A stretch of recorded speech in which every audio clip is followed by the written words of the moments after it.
Alchemy Wars features a mechanical man who was created for one role in his world, but pushed back to make his own choices.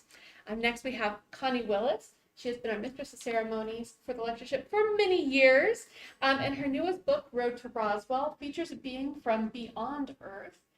Readers familiar with her work will perhaps not be shocked to hear that there is miscommunication.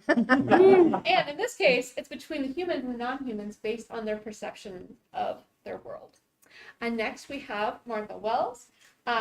She is our 2024 guest of honor for the Jack Williamson Lectureship. Thank you. The titular character of her recent series, The Murderbot Diaries, is a bot with neurological tissue, but approaches problems, of which there are many, in a way that even an augmented human never could. And last but not least, we have Arkady Martine. She was our 2023, last year, Jack Williamson guest of honor, or lectureship guest of honor, and we're excited to have her back this year. Her Textile Lens series really forces her readers to examine how civilization is defined and who gets to decide who is included. So for the first part of this panel, we're going to let the panelists discuss among themselves for the first part, and then the last half hour we'll reserve for questions. And just to kind of get us started, this panel, in case you were in the wrong room, too bad, you can't leave now. Somebody just left. Quick, I'll run. Get him back. This panel is Building a World for Non-Human People or World Building for Robots. How to world build without a human bias. So, panelists, what is your approach to world building without a human bias? Anyone want to start off, or we can just start from right to left? No pressure. Well, oh boy, the books that I wrote that sort of put me on this panel are about dismantling that.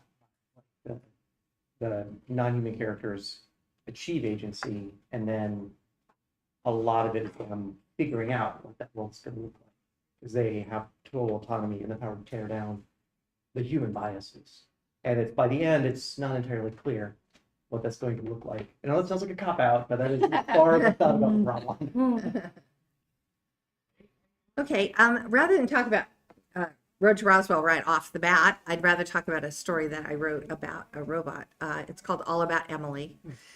And Martha today at the luncheon was talking about how we always assume that the main plot is always that you have these robots who become sentient and then they want to kill humans. They always want to kill humans.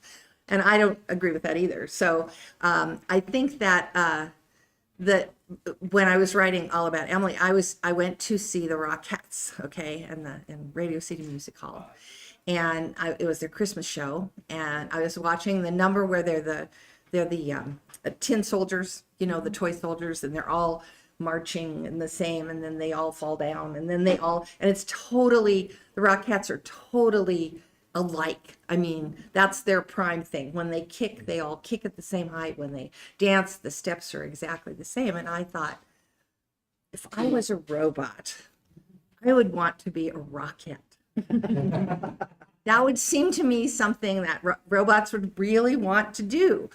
And so that gave me the idea to write the story, which became a little bit more complicated than that. But it was, I did try to think how a robot might see that as opposed to how a human being might see it. And, robots are going to have some advantages in that story. If you guys want to be Rockettes and you are not the right size, you are not the right height, you are not the right age, you are not the right weight, and you are not young enough, you are not going to be a Rockette. However, if you're a robot, you can probably control that. And you can be whatever height you want, and you can be whatever shape you want. And you can, if it takes learning to be a really good dancer, you can be a really good dancer. And I thought, that's so wonderful to have all of those, obstacles removed.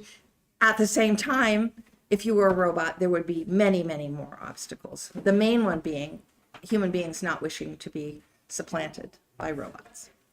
And so it created a really interesting dynamic, and I was able to do it in an area where, most people don't. And so it was so funny because I was at a lectureship with Greg Bear and Greg Benford. And we were all talking about, what are you working on? And I happen to be working on this right now.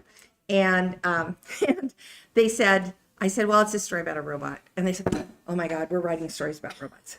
You have to tell us what your story's about because we don't want to tread on, each other's territory. I'm like, trust me.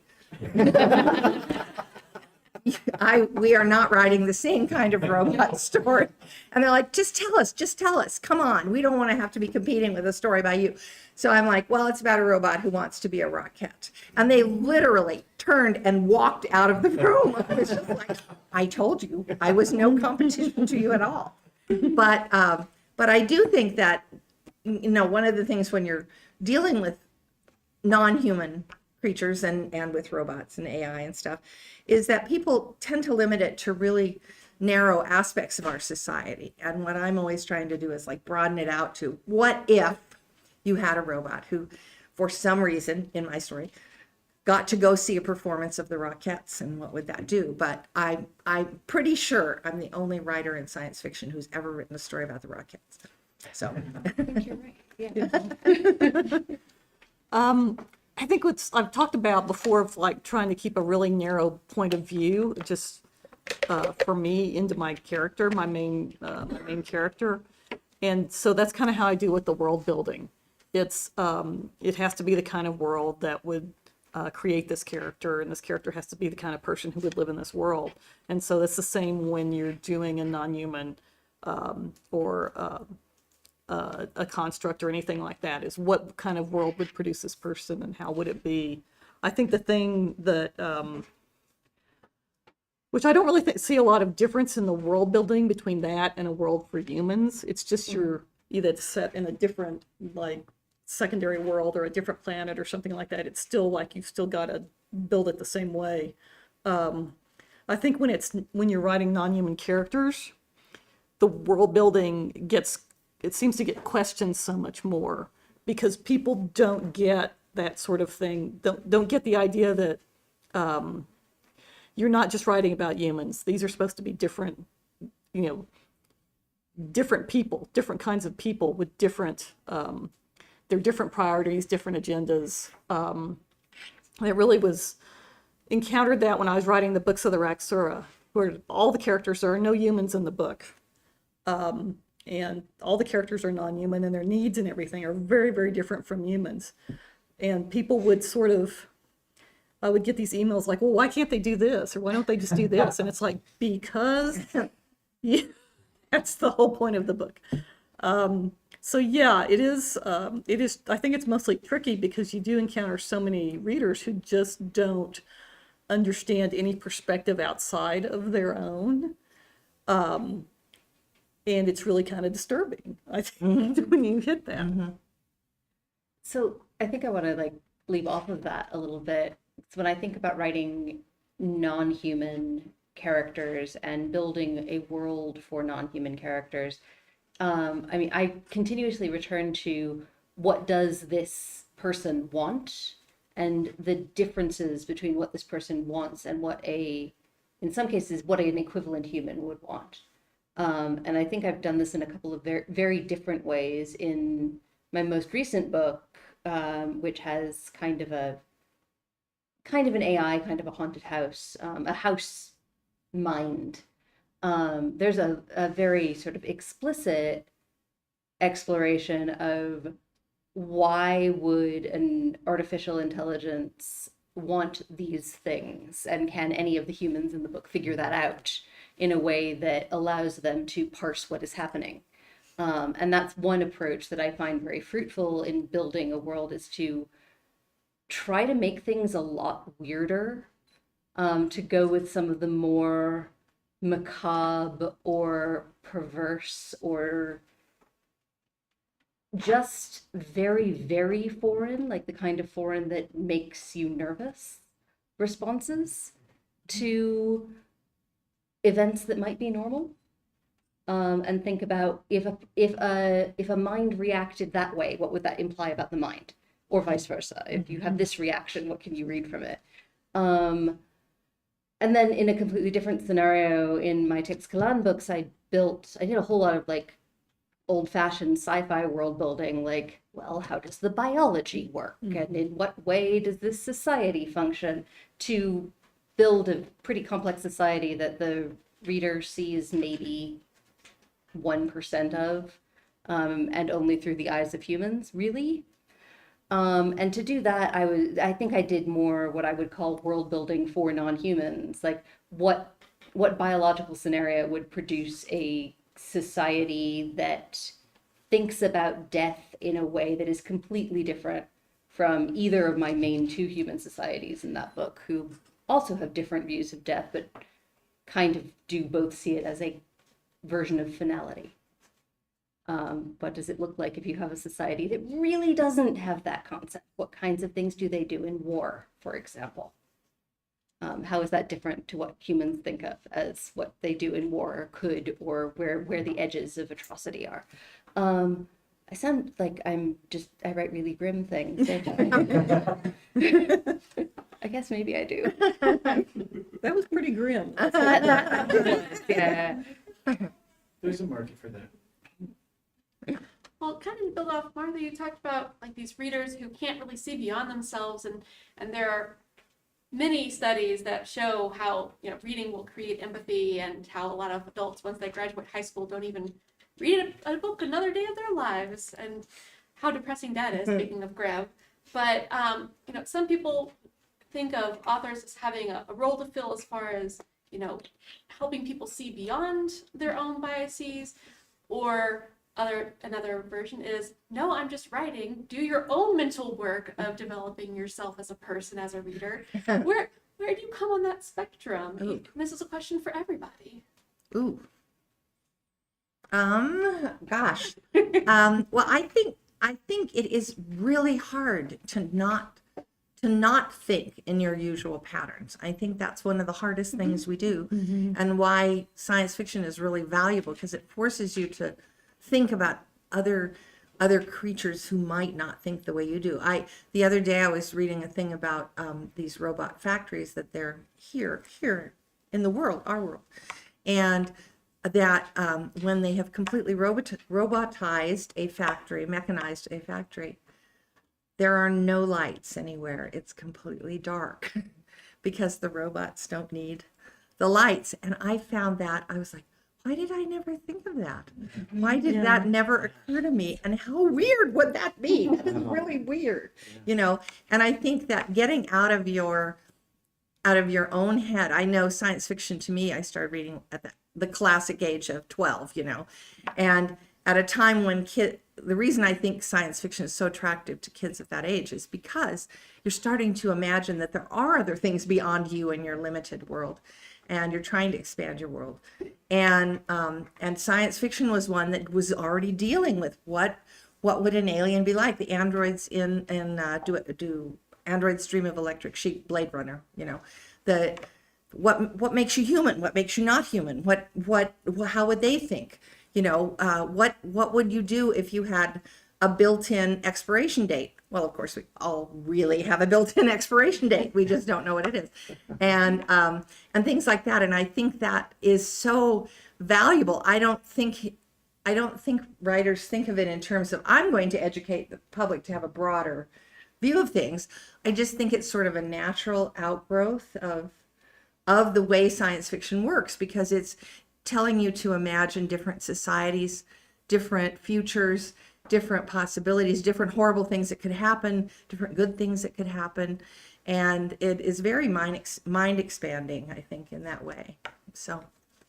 Yeah, the people who really get what you're doing very seldom ever email you. Right. It's only the ones. Yeah. So when you're So trying true. I think trying to write to educate people is gonna, I don't know, it doesn't feel very attractive to me, because it's like you sort of just write you have to be, or at least I have to be really concerned about this character and really into their story. And I can't really think about how people are going to react to it. I just have to try to get it right. Yeah. And then later on, you can look at the book and go, yeah, I hope people maybe take something good from this. But the only person who will hear for him is that person on Amazon. Like, I don't get this book at all. I thought it was stupid. This is so stupid. I was at one point accused of being deliberately obscure, which may have been true. Yeah, But yeah, If you ever get to where you're worried about, if you never read your reviews, for God's sake, don't read your reviews, and certainly don't read your online review. But if you should be tempted, and you get, of course, then in a black depression from that, then you need to go, all you have to do is go online and read the reviews of like War and Peace, Moby Dick, or Much Ado About Nothing. And you'll read, I don't get this. I think it's stupid. Connie, like So. my general sense that humans in general, like, really? But I guess to answer your question, when I write, I'm doing that kind of, I don't know if I'm ever doing educational work. Sometimes I am trying to work through a question for myself. Yes. Very often I'm trying to work through a question for myself. What do I think? What do I think about this? What if I really asked the question, and questions that worry me or scare me or that I'm just fascinated with, if I worked it through, if I gave it life and played with it, what happens? How do I feel about it then? Which can often be very different than how I feel about it at the beginning. Which is not to say that I think that writing is therapy, which I really don't, but that some of these very difficult, very interesting questions about how people think about the world and how people make worlds, when I really get into them, and this is partially because I come from an academic background where as a professional historian, I wasn't exactly allowed to do this kind of thing, at least in the sense of publishing academic articles, is I always want to personalize it. I want it to add emotional valence and then play the tape again. Mm-hmm. Yeah. And I think when you're writing, for me, it's like, I think I know what I think about this, but when you're writing the story, and if you let the story kind of go and lead you where it will, then you discover what you really think about it, which may be completely different from what you thought about it. Yeah. That can be very disturbing, but it can lead you to a whole new place. I did a story called The Sidon in the Mirror. I had been watching Donahue. Oh, none of you remember Donahue, but it was a talk show. Okay, I remember Donahue. And he had these identical twins that had been separated at birth, and they were raised separately and everything. And then they grew up, and they both married women named Susie, and they both drove blue Toyotas, and they both were, chemical engineers or something. And it was all very unnerving. And then at one point, Donahue said, "So, do you guys believe in free will?" And they both leaned back in their chairs exactly the same way. And they crossed their legs in exactly the same way. And they both said in unison, "Of course we do." I was so creeped out by this. I was just like, oh my God, oh my God, oh my God, we don't have any free will. Oh my God, we don't. We think we do, but we don't. So then I wrote a story about an alien who was like an emotional chameleon. So rather than changing green or red like a regular chameleon, when he was near, he would pick up the emotional vibes from whoever he happened to be next to. So if he's next to a horrible, cruel person, he was horrible and cruel. If he was next to a kind person, he was kind, et cetera, et cetera. And tried to work through that to figure out what I really felt about free will, and what I felt was much more complicated than what I thought when I set out to write the story. So. It is cheap therapy. I don't know why you don't think it's therapy. I consider writing Too total much fun therapy. writing for it to be right. therapy. Don't look at me. Oh. How do you feel about therapy? Yeah. Well, it's all on the page. I certainly don't write things that I never think, oh, this is important for people to get. Really, this is an important message for the world. Right. I write stories about robots punching each other in the junk. So, I don't know that there's anything about it. Yeah. If you have, who is it? Louis B. Mayer said, if you have a message, call Western Union. Well, it becomes polemical too, right? Like Yeah. you lean into polemic. Right. and that's Right. not- Also, Yeah. people notice. Oh, Yeah, absolutely. definitely. And get mad. or frustrated. Yeah. Sometimes both. I mean, there are projects that are specifically designed to produce an effect, and those can be effective and really interesting. And I personally can't do it. I feel, and maybe this does go back to actually world building for non-human persons. I feel too non-human to get it right for too many other people. That like I could not express a message in fiction in a way that would be that influential. I think when I'm writing, I always kind of think about it as what you're trying to do with writing or reading is to run someone else's software on your hardware for a little, that's nice. for a short time. And so trying to put in a message at all, I think that doesn't work, because readers are very astute, and especially people who read a lot. And you put so much of yourself into a book. Every single decision you make, which is like a million decisions per sentence, basically, is going to betray something about yourself. And I think that people can pick up on that. So if you're trying to, like, well, I'm going to teach you ignorant people about how to be nice, you know, it's going to come across, and that it's going to be picked up on in some way. And it's not going to be effective as, I'm just going to write about this character in this situation, and I'm going to try to make it as honest as I possibly can. I think more people, in drawing on my own experience and things I've read and all that. And I think people are more likely to respond to that than any kind of message fiction. Which is not to say that you can't do theme. Yeah. Right. Yeah. Because Sure. I think like, yes, and. Yeah. Because you can decide, I want to write a story about, and I'll use my own stuff as an example. I want to write a story about the conflicts between diaspora and assimilation. Mm-hmm. And I mean, probably some readers of my stuff think that there's like a message I'm pushing. And maybe there is, but I'm not sure what it is, so it's not very good. But do I want to write about a question? Do I want to write about something that it has a scope of inquiry that I guess could fall into polemic? Yeah, I do want to write about that. Here's how I'm going to set it up so I can explore that. And I think actually something that you said on the last panel, Martha, about science fiction being a way of getting very close to difficult things. That's one of the things I love about it, that you can get very, very close to very painful real world problems without having to write about the real world problem directly, sort of do the emotional architecture of it instead.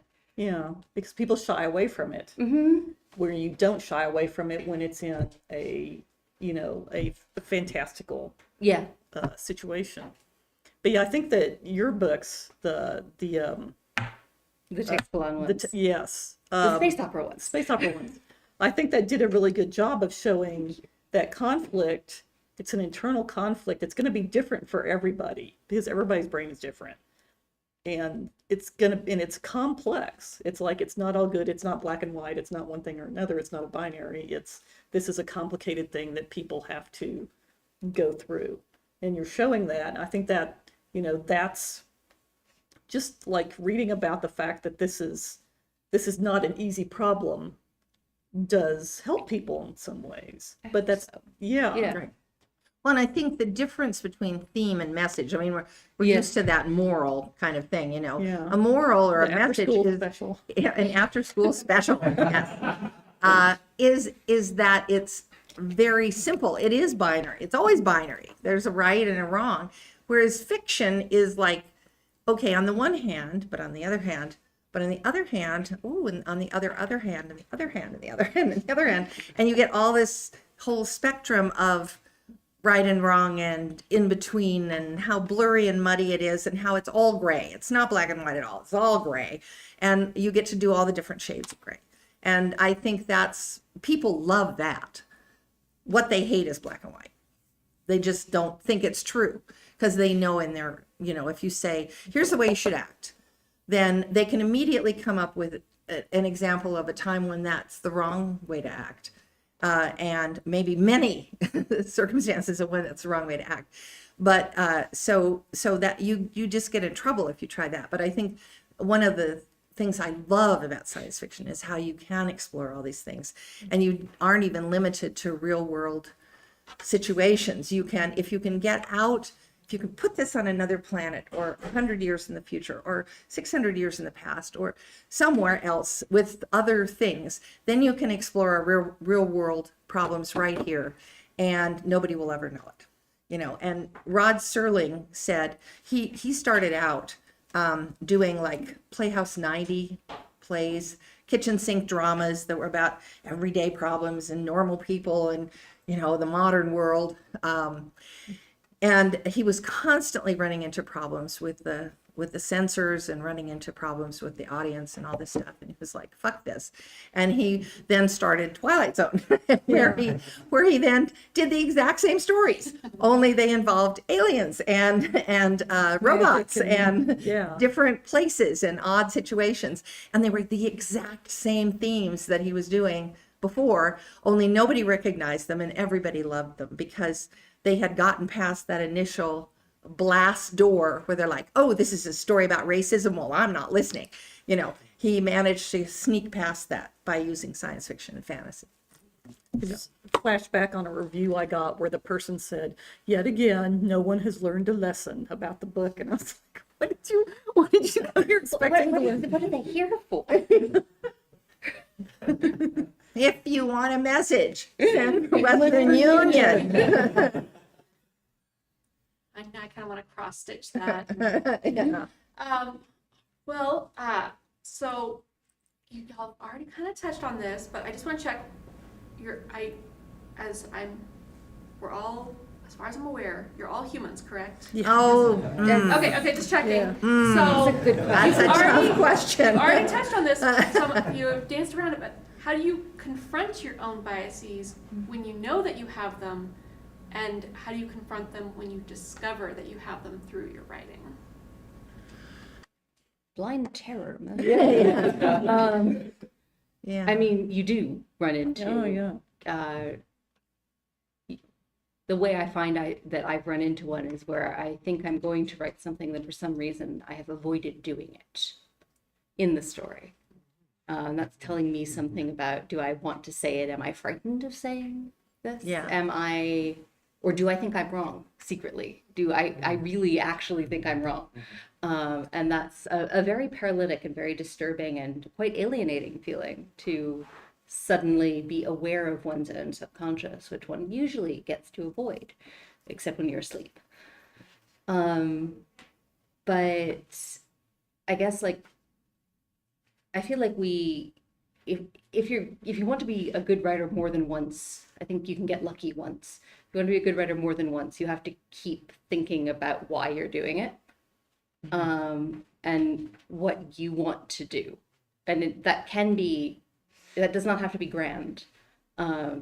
There's so much merit in, I want to write a romance that makes people feel the way the last romance they read did, because that's a feeling that I love too. And that's a project, and like, go do that project. But you have to, like, I guess I try to push myself a little farther each time. Yeah, I think what you said is dead on. You know, when the writing fights back a little bit. I mean, it's never, you know, blessed are the days when it's easy, but like there's a different kind of hard where it pushes back. There's bad and you hard. have to step back and say, why is this fighting me? Well, I'm fighting myself. There's something going on. I think that's dead on. That's dead on. Yeah. And then learning how to analyze that and step back and really diagnosing the problem. It's hard to do. You go back and read one of your older books and just see stuff that's like, oh, why did I do that? You know, it's like, I Who must did have that? known that was wrong at the time. Why did I do it? Yeah. You know, No, you still did it. You still did it, Yeah. Full of errors. Yeah. And I never get through a day without thinking, you people are all aliens, or I'm the alien. Something is seriously amiss, because my thought processes are not like anybody else's. And I constantly come up across things. I'm like, you and I are not the same species, clearly. And it's really hard, and it's not just limited, I would like to say, just in general, to aliens and robots and AI. It's everything. When I wrote Doomsday Book, which had nobody but humans in it, kind of, and the character had gone back to the past, to the Middle Ages.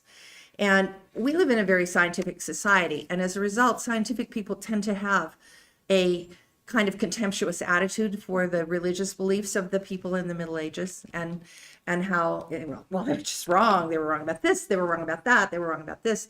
And so we tend to be very patronizing, and me included. And so when I wrote Doomsday Book, that was really hard. That was a hard book to write because there I had to see the world from their point of view. I had to write from the point of view. Somebody said, well, you write Father Roche as if you know, that he's right and that his faith is right. And I'm like, it is right. It is right.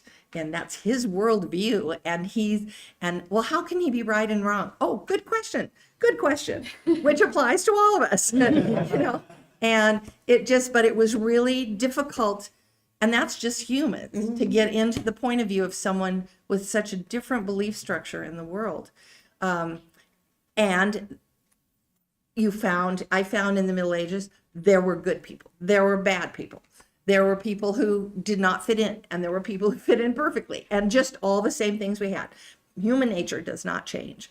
And I use that as my sort of, everything changes except human nature. And I tend to put pieces of that even into my aliens and my my robots and AI people, because I think there are universalities, and maybe that's wrong. Maybe they're completely different processes, and I'm still deluded. But anyway, that's kind of how I approach it. So. Well, we've reached a good point in time for questions from the audience. Things you've been thinking about as they've been speaking. And we've stunned them into silence. Yeah. Good job, panelists. All right, here we go. I'm always interested in world building as it pertains to material needs. For example, when you're writing fantasy, it's helpful to read women's work, the first 20,000 years by Elizabeth Wayland Barber, and then know how people made textiles, raise sheep, spin yarn, weave fabric. But how are material needs handled in a world in which the characters are non-human? Do they even have material needs? Would any of you speak to that? Well, I really like dealing with that. That's one of my favorite things. I guess it's kind of like having a dollhouse and putting the furniture and decorating it, and then you can just do it over and over and over again. The books of the Raxur are probably the best example of that, where yes, they did have material needs, but they had to be completely different. And again, it's just POV. It's like, what would they need? You know, they can, what would their structures look like? It's the species, some of them can fly and some can't. So, because they're two different species that came together. So, you know, they've got to have stairs someplace, but then there's got to be places where they don't. And, you know, there's probably no railings because they really don't need them. And things like that. It's like, how would they move around these structures? How would they sleep? How would it be comfortable to sleep? They're also shapeshifters. How does that get into it? How does that change what they do? So it's really fun to think about. The example I've seen, someone was talking about that, was with the structures in Star Wars. There's never a railing. You know, hardly ever you'll see a railing. Like, so they'll have these giant, you know, shafts and wells. Right.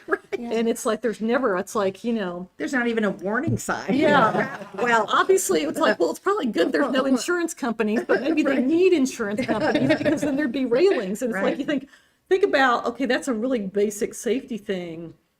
Think about the rest of the Star Wars world where they won't even give people that basic safety thing. Are they being taken, you know, it's like, and it's not like there's a force field there we can't see because people fall off those things all the time. spaceship design. Really Right. hard, apparently. Yeah, and it's like there's no safety features. And it's like, think about, as opposed to Star Trek, where it's basically designed to be comfortable and for people, and expected that they want, when they send out 70 people to go do something, they're expecting to get 70 people back, that kind of thing. So it's like thinking about how that characterizes this world. It's stuff like that. It's so fascinating to look at those little changes. I don't think it ever hit me, the lack of safety railings in Star Wars, though you're 100% correct. It definitely struck me in the Fellowship of the Ring. And I did wonder, what does it say about the dwarves? That, like, in the Mines of Moria, Oh my these God. gigantic Oh my God, no, it's not a terrifying. safety railing Right. to be seen. I assumed that And it that was just bridge. because it was really old and they hadn't had mine inspection for a while. Right, that is true. Yeah, Falling because off the or railings would be thinner, and so the That's first true. starts to crack when there's a quake. And Yeah. That's true. That's true. Well, and I think too that how you approach this depends on whether you're looking at the, whatever it is, from the inside or the outside. And if you're looking from the outside, then there's just tons you aren't going to understand.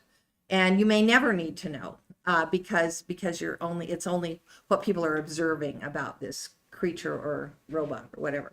But when you're doing it from the inside, of course, you have a totally different point of view, and you're trying to see, you have to know all those things. But you could, like in my novel Road to Roswell, I have an alien, but I'm never in his viewpoint, and so and it's not even clear if this is a he, or how his society works, or what the rules are. They gradually figure out the rules, usually to their peril. I mean, the hard way they figure them out, but they don't figure out all the rules. And when they have some of the rules explained to them, it's the complete opposite of what they thought the rules were, because we're just trying to figure out from outside. At the same time, the alien's trying to figure out our world and communicating with us, and he has very limited abilities to do that, like we would have limited abilities. And so he's like, in learning to communicate with him, they spend a lot of time sitting him in front of a TV with old westerns and the closed captioning on, which, as you can imagine, howdy partner is not going to get you that far. And so there's a lot of miscommunication and strange language that comes forth that you would not expect from an alien. Also, there's a person there who teaches him how to shoot craps and play cards, and which are valuable skills with many, overlapping, consequences, but not necessarily the basic education you would want for an alien. So anyway, all those things, I think play a role of what are you trying to do? And if you're in the alien, then obviously you have to come at it from a completely different direction than if you're outside. Like with Alien, obviously you're outside the entire time, and you see the alien only as a threat, and you are trying to figure out lots of things about the alien, but you will never understand where they come from. On the other hand, with like Blade Runner, that's one where you really do get in the heads of the aliens and of the androids, and can kind of, it's great because you have kind of a double vision there. You have the human vision, and then you have the android, what it's like to be an android. And but it's different skills for different kinds of stories. I think I was just going to say, in the whole thing where to tell the difference between a human and an android, it's so you have to do this complicated test, Right. which doesn't always work. Right. And it's like, why don't we reflect on that for a minute? Right. Right. Yeah. I think it's a writing skill challenge a lot. I mean, you talked in your question about doing like research that tells you what the space of the stuff you might need to know is, and that's 1000% useful. And I do some of that. Again, thinking about the aliens in Tregillis, who I still don't know what they call themselves. They may not have a name for themselves. There are decisions that I made about what kinds of things they would have or need or carry with them that are just those kinds of questions, like, okay, do they wear clothes? Well, they're mostly mammalian, so probably yes, because they're not going to thermoregulate. So they wear clothes, and also they shoot each other with weapons, so they understand armor. But the question of what kind of decoration do they have? That's like I'm always into aesthetics, like always, because it tells you so much about the internal lives of any kind of mind. It's like what do they prefer? And why would that preference exist? Like I world build backwards. I know people who like start with, and the geology of the planet is like this. And very legitimately, they build fascinating places this way. If I did that, I would never write another word in my life. I go with, I want them to be mostly bipedal, hyena-based aliens, except with like fungal hive mind. Go. Yeah. And then if that's true, what else is true? Yeah. And build backwards. Right. Or like, it would be cool if they could have like transparent claw caps to interact with their computers. What do they know about silica technology? Oh, wait, that's why they're on this planet. Okay, here we go. Yeah. It's always great when something cool you wanted to do ends up being really important in the story. Right. Yeah. Right. But it was in there for the first time, in the first place, because it was cool. Well, and I'm a big fan of need to know, you don't have, I see people who do world building like this, and they've just got everything worked out and, the money, I'm like, I don't have the money worked out. I don't need money. There's no money in this story. So who knows? You work that out, but so I think, and even if you do have it worked out, some people love that. And that's how they get into their writing and that's how they find their inspiration. But they still shouldn't use it all in their story.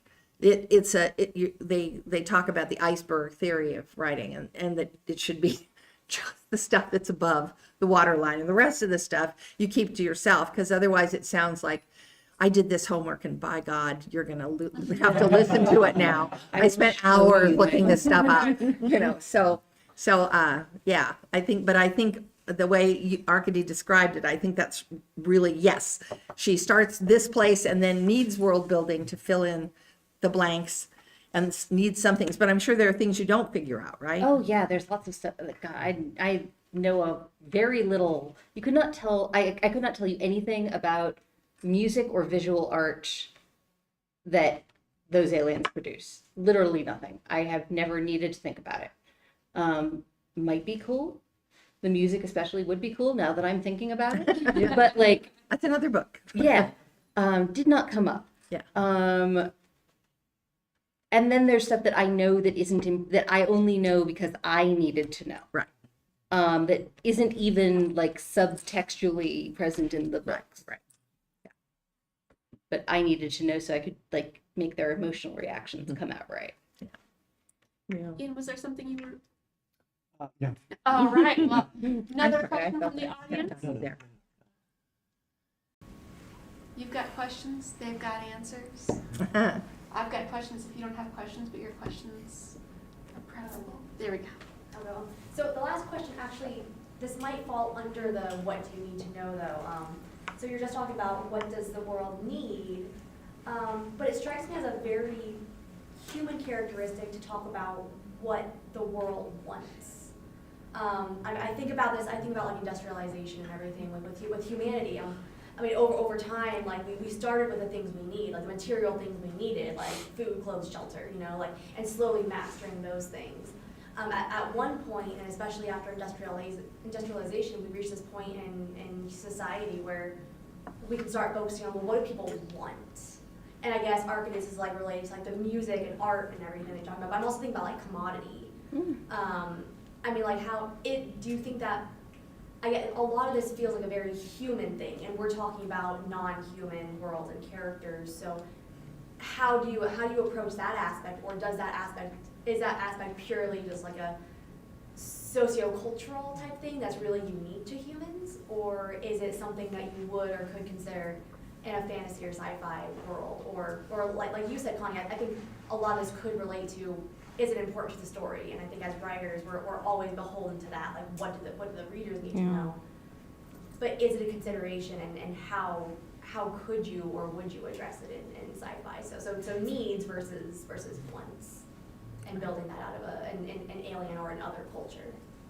Can I take a shot at this one? Sure. How alien's your alien? And I've never done it. Like, I've never really gone very, very far away from, I mean, my takes on aliens are still, they're still mammals, and they still experience linear time. And quite honestly, those are things that I think produce a very conceptually similar sort of Maslow's hierarchy of needs. What those needs are going to be different, and where want comes in maybe at a different point, but having needs and wants which are comprehensible, probable. I want to point to two books, China Miéville's Embassy Town, which has some very alien aliens that very distinctly have wants, and those wants make almost no sense. And also because apparently I have some kind of, I don't know, hereditary curse, and I must mention Peter Watts on every panel. The aliens in Peter Watts's Blind Sight, which are not sentient, sapient, but sentient. And therefore, I don't know if want can figure into those aliens.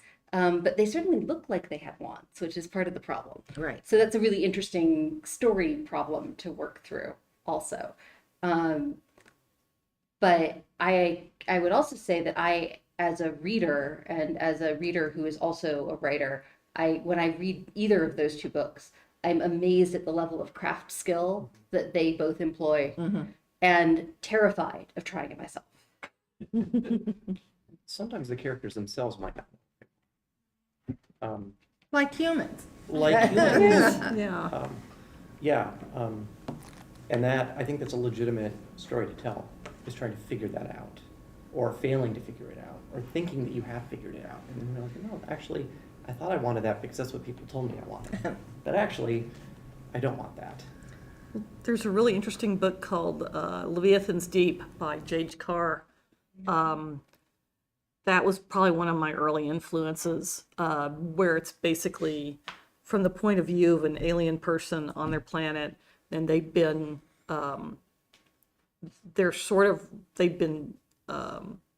discovered by a human space empire that's very pushing them towards a simulation, basically. And you're seeing all this from the alien perspective, and it finally dawns on you that the humans have absolutely no clue how these people really think, and how they live and how they act. They have no clue that, because these are they're very beautiful people. They're kind of like mer people.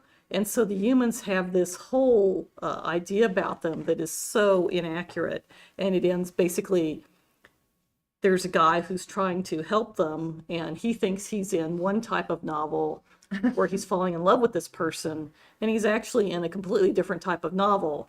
And it's just a really interesting cultural conflict book. And they think this he thinks this alien wants the same kind of thing he would want. It's not that at all. So yeah, it's a really interesting thing to play with. What was the book again? I'm sorry. It's Leviathan's Deep by J.H. Carr. It's Jayge Carr. Yeah. And to add to your problems, as if it wasn't hard enough to do this anyway, there is a real danger when you're dealing with characters that are really far from human, that there will be no points of contact that the reader can make that will make them engaged with the characters. And that can be humans too. There was a book that I read, a classic novel, whose name escapes me right now, about a mountain man, beautifully researched, the mountain men of the very, very early West. And he, I'm sure, was absolutely accurate, just I mean, the author had really done the research. Completely, his attitudes were so different from today's attitudes, and the way he interacted with Native Americans, the way he interacted with animals, the way he interacted with everybody was just so different. I'm sure it was totally accurate. It was beautifully written. I could not find a way in at all. He was too different, and I couldn't relate to. I couldn't feel sorry for him. I couldn't like him. I couldn't hate him. I just couldn't find a way in. And that's always a problem when you're writing, is to make sure that your readers can engage with your characters. And the more different they are, the more difficult that is. And so I think writers have to also think, how can I, even though I'm trying to write this thing that's very, very different from the usual human experience, how can there be points of relatability somewhere? It doesn't have to be much, just enough to give you a way in. So, but once again, another problem, which is all you need, right? And you've all made the decision already that you're never touching this field, right? We've got about 8 more minutes. Someone else has a question? You were talking, Connie, about finding points of entry for things that may challenge readers that they haven't encountered before. And my mind immediately went to Ursula Le Guin's Left Hand of Darkness, and novels like Door into Ocean. And it struck me that one topic to think about in terms of world building is more complicated understandings of gender than have been seen in the earlier generations of sci-fi and fantasy. And I wondered if any of you would speak to gender or gender fluidity and topics of that kind with regard to world building. In the sense of how it works for when we're thinking about non-human persons, because that's an interesting question. Yeah. If you're willing to let it be narrowed that way. Yeah. Because I think that the first thing you have to do is sort of explode the idea that there would be a analog system of genders to the one or even the many that humans have. And there's questions about societal constructions and gender roles, and whether the aliens in question have any. Are there differentiations in terms of roles that also correspond to sort of life paths and some differentiation between sexual partners? Maybe not. If yes, then what kind and why? So it's a world building question like most of them. And it's a really interesting one, especially because I think to go back to an earlier question, it's one where you run into your own unconscious bias all the time.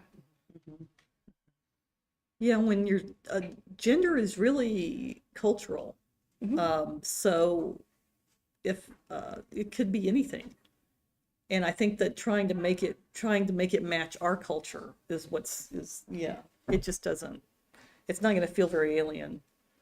We don't even understand our own cultural We system don't of gender. understand anything.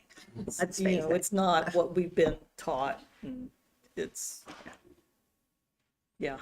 Yeah. I don't have anything specific to say about gender, but the one thing I've thought a lot about this whole weighs in to the character, and I think one of the mistakes that people make is they assume that people will like a character because the character has admirable traits. Oh no. So the character is depending on the kind of admirable traits you like, they're strong, or they're kind, or they're quick thinking, or they're really intelligent, or they're cunning, or whatever, or they're ruthless. I don't know what it is. I have found that there's only one sure thing that will make people relate to your character, and this goes for all characters all the way across the spectrum, including non-human characters. Vulnerability. That's the one that people respond to. If the character is vulnerable, they don't have to be good. If they're vulnerable and bad, you like them. If they're vulnerable and good, even better. And just seeing a moment of pain, a moment of uncertainty, a moment of humiliation, a moment where the person is at a severe disadvantage and knows it. All of those things are the way in, the one surefire way in. I mean, there are obviously many, many ways in, but that is the one. I was like, wow, I had no idea. I assumed that it was, positive qualities. But instead, it just seems to be, because that's what people relate to is, oh, I too have been vulnerable. And then it doesn't matter that this is a green octopus looking creature from another planet. It's still, oh, I have felt exactly that way. Maybe we instinctively distrust people who aren't vulnerable. Exactly. I think that's Yeah, true. that's part of it. I think that's true. There's And no- we shouldn't trust There's them. no point of contact, except for a slice of humanity that are pretty pathological, Yeah.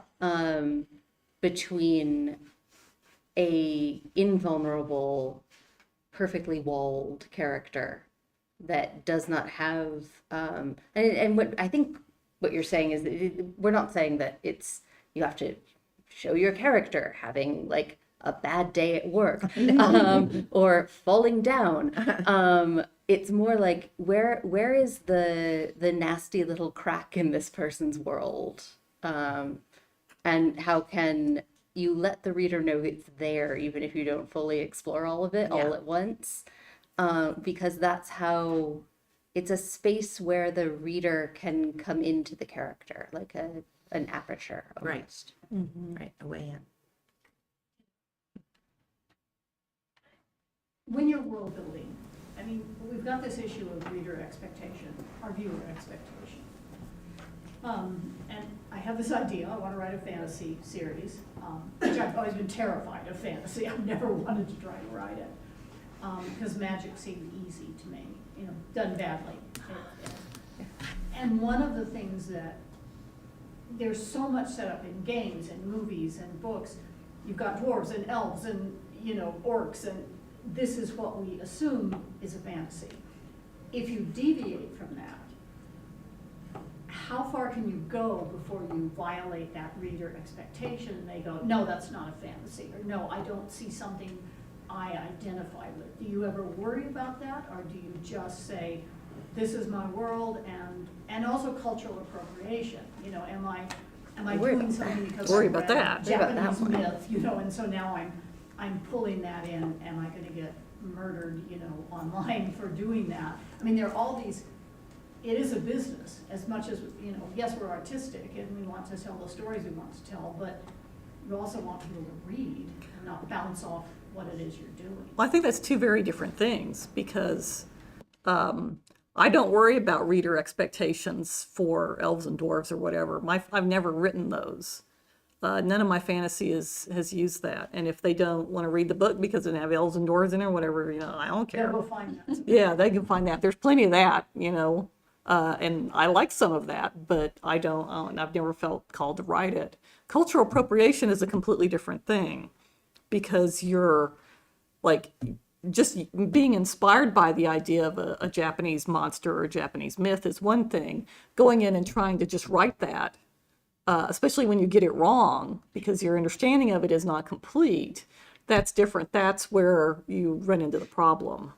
But reading about other cultures, mythology and ghosts and stuff like that, that's just, that's looking for inspiration. The example I always try to use is like calling something a ninja or a samurai, and then saying, when you have a very, very imperfect understanding, they're still like researching that, now trying to figure out exactly how those classes worked and what they were. When you take it and just use it,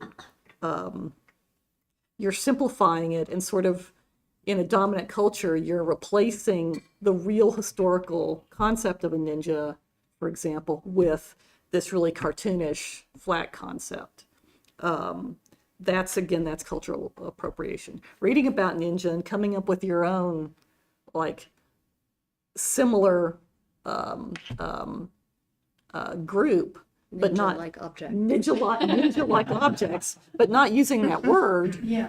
is a lot more, and it's a lot more opening to creativity because you're not stuck with your pseudo historical idea. You can go on and make it whatever you want. I mean, I guess because I'm a Hollywood hack, but I feel like expectation have to be met to some degree. I think if you're watching a romance, I mean, you go into it and you don't, if it does not take you on that journey, then I think you are running, I mean.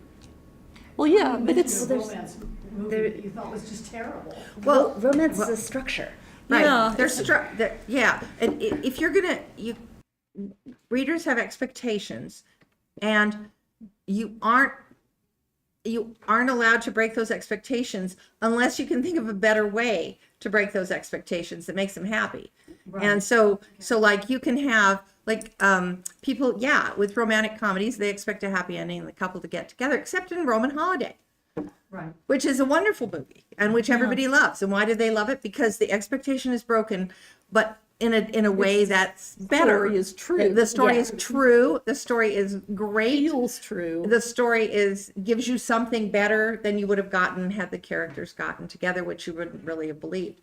And so I think you're constantly dealing with, there's reader expectation, but you're not just trying to meet their expectations. You're trying to say, I'm going to offer you something better, and you will be pleasantly surprised. Well, in romance as an example, if you're writing a category romance, then you've committed to write that structure with a happy ending. Right.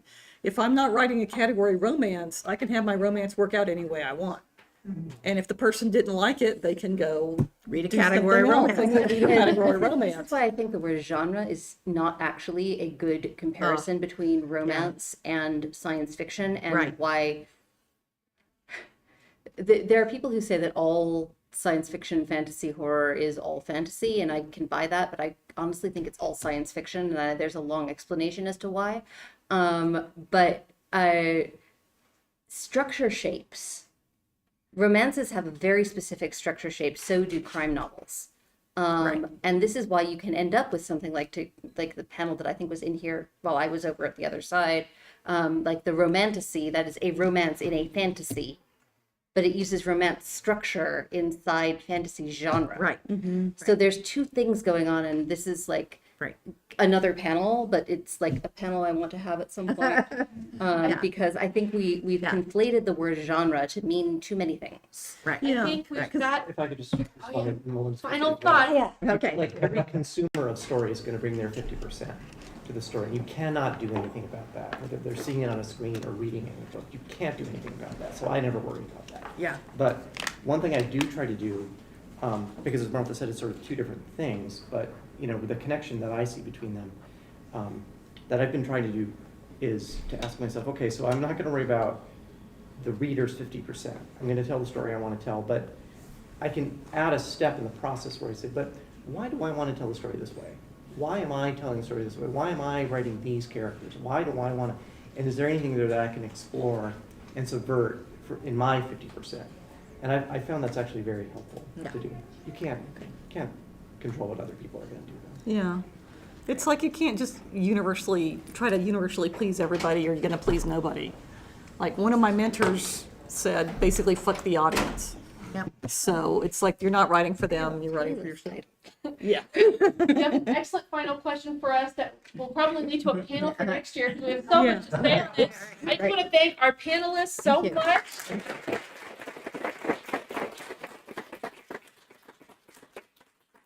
We've got another panel in 6 minutes. There's probably still refreshments So outside. interesting. I'd never really thought about the whole romance and structure.